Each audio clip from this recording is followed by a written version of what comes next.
साल 2006 38 साल के IRS ऑफिसर को इमर्जिंग लीडर दिखाते हुए मेगासेसे अवार्ड मिला। हरियाणा के हिसार में जन्मे, IIT खड़गपुर से अपनी पढ़ाई खत्म की और उसके बाद IRS ऑफिसर बन गए। मगर उन्हें ये अवार्ड मिला क्यों? मेगासेसे अवार्ड एशिया का नोबेल प्राइज माना जाता है। जिस मेगासेसे अवार्ड को एशिया का नोबेल प्राइज कहा जाता है, वो अरविंद केजरीवाल को क्यों दिया गया? अरविंद केजरीवाल को मेगासेसे अवार्ड करप्शन के खिलाफ लड़ने और लोगों के बीच RTI के लिए जागरूकता लाने के लिए मिला। परिवर्तन NGO ने लगभग 2500 से ज्यादा कंप्लेंट्स जो कि बिजली विभाग के खिलाफ थी, उस पर काम किया और 70 लाख के घोटाले को लोगों के सामने लेकर आए। साल 2011 पूरा भारत और पूरे भारत के लोग सिर्फ एक बात पर अड़कर खड़े थे कि हमें करप्शन फ्री इंडिया बनाना है। अन्ना हजारे का जन लोकपाल आंदोलन पूरे देश में आग की तरह फैल रहा था और इससे लोग जुड़ते जा रहे थे और सबका सपना सिर्फ एक ही था कि हमें करप्शन फ्री इंडिया बनाना है। और अचानक से केंद्र में आए मेगासेसे अवार्ड विनर अरविंद केजरीवाल, जो अपनी IRS की नौकरी छोड़ चुके थे और अन्ना हजारे के साथ आंदोलन में पूरे जोरों शोरों से लगे हुए थे कि हमें भारत को करप्शन फ्री बनाना है। और साल 2000 में अरविंद केजरीवाल ने परिवर्तन NGO को लॉन्च किया। 2005 में अरविंद केजरीवाल ने अपने एक साथी के साथ कबीर NGO की स्थापना करी और NGO की स्थापना होते ही उन्हें 43 लाख रुपए की फंडिंग मिली, जो कि बाहर देश से आई थी। और इसी पैसों से उन्होंने अपने पॉलिटिकल करियर की शुरुआत करी। अन्ना हजारे के साथ अनशन में भाग ले रहे थे और धीरे धीरे मीडिया के सामने एक बड़ा चेहरा बनकर निकले। और 2012 आते आते अन्ना हजारे के खिलाफ जाकर उन्होंने अपनी पार्टी का गठन किया, आम आदमी पार्टी। और इसके बाद अरविंद केजरीवाल की रैली में जन सैलाब उभरने लगा। साल 2013 दिल्ली ने बहुत बड़ी क्रांति लाई। पहले इलेक्शन में ही आम आदमी पार्टी ने 70 में से 28 सीटें जीती, जो कि बहुत बड़ी बात थी। दिल्ली में 3 बार राज करने वाली शीला दीक्षित को हराकर उन्हीं की सीट से अरविंद केजरीवाल लगभग 25,884 वोट से जीते। और इस इलेक्शन के बाद भारत में एक नए नेतृत्व का जन्म हुआ। केजरीवाल का आधा बिजली का वादा और हर घर में साल का 2000 लीटर तक फ्री पानी, ये फ्रीबीज उनकी जीत में काम आई। और इस इलेक्शन में बीजेपी को 31 सीट मिली, आम आदमी पार्टी को 28 और कांग्रेस पार्टी को 8 सीट मिली। अपने पहले इलेक्शन में 30% से ज्यादा वोट परसेंटेज लाकर आम आदमी पार्टी ने अपना एक नया इतिहास रच दिया। क्या कोई गवर्नमेंट एम्प्लॉय फॉरेन से फंडिंग ले सकता है? क्या किसी के आंदोलन में जाने से एक आम आदमी स्टार बन सकता है? सिर्फ एक ही प्रॉब्लम सॉल्व कर सारी मीडिया की लाइमलाइट वो अपने ऊपर ले सकता है? क्या आप लोकपाल बिल जानते हैं? लोकपाल बिल का सिंपल मतलब है कि लोगों से कलेक्ट किया हुआ टैक्स का पैसा, सरकार का पैसा और बाकी के एलोकेटेड फंड्स कहाँ यूज होंगे, कैसे यूज होंगे, किस डिपार्टमेंट को कितना पैसा मिलेगा, ये सब लोगों के सामने होगा। इंग्लिश में ट्रांसपेरेंसी और हिंदी में पारदर्शिता खुद को इनका मसीहा बता रहे हैं और पीछे से ये खुद 2 NGO चला रहे हैं जिसका हिसाब किसी को नहीं पता। NGO चला रहे थे और इन्हें फॉरेन से फंडिंग मिल रही थी। साल 2005 से साल 2015 के बीच इन्हें लगभग 1.5 करोड़ की फॉरेन फंडिंग मिली, जिसमें 43 लाख रुपए उन्हें NGO खुलते सहित ही मिल गए। इस डाटा को ध्यान से देखिए। 80,000 रुपए परिवर्तन NGO को साल 2002 में मिले और साल 2011 में कबीर NGO को लगभग 1.5 करोड़ रुपए फॉर्ड फाउंडेशन से मिला। भारत सरकार की होम मिनिस्ट्री ने इन ट्रांजेक्शंस को FCRA की गाइडलाइंस को तोड़ते हुए देखा और ये चीजें लाइमलाइट में आना शुरू हो गई। फॉर्ड फाउंडेशन से आ रहे डोनेशन, ये कुछ एक्सपर्ट्स और बड़े बड़े अधिकारी को पता था कि NGO चलाने के लिए इतना पैसा नहीं लगता, इसमें कुछ तो गड़बड़ है। इसका साफ मतलब है कि वो हमारे इंटरनल पॉलिसीज में इंटरफेयर कर रहे हैं और इन पैसों का कुछ और मतलब है। एक्सपर्ट्स ये तक सवाल उठा रहे हैं कि अरविंद केजरीवाल का इतनी जल्दी लाइमलाइट में आना कहीं भारत को डिस्टेबलाइज करने के बड़े प्लान का एक छोटा सा पार्ट तो नहीं? अरविंद केजरीवाल के बड़े नेता बनने के पीछे कुछ बड़े लोगों का हाथ था, जैसे सेफोलॉजिस्ट और CSDS के मेंबर योगेंद्र यादव। CSDS वही जिस पर खुद फॉरेन फंडिंग लेने का इल्जाम है। CIA के खुद के डॉक्यूमेंट्स बताते हैं कि रॉकरफेलर और फॉर्ड फाउंडेशन जैसे NGO दूसरे देशों को तोड़ने के लिए और वहाँ पे इंटरनल डिस्टर्बेंस पैदा करने के लिए पैसे बहाते हैं। अगर हम ध्यान से एनालाइज करते हैं तो परिवर्तन NGO,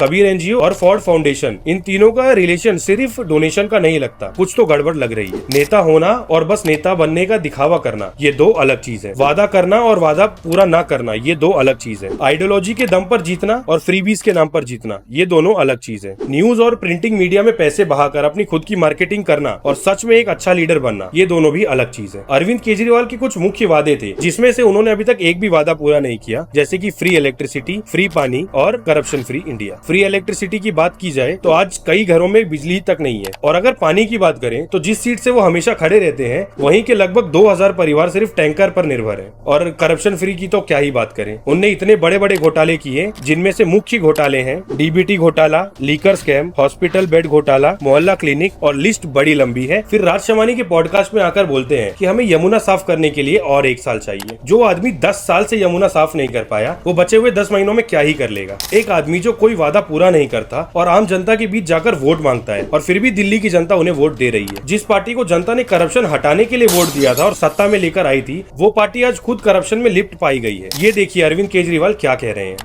बंबई के अंदर इस देश का जो सबसे अमीर आदमी है बताते हैं उसका घर वक्फ बोर्ड की प्रॉपर्टी पे बना हुआ है। गलत तो नहीं कर? वहां की सरकार की हिम्मत नहीं है जो उसको कुछ कर दे। हमारी सरकार अगर वहां होती उसकी प्रॉपर्टी तोड़वा देती।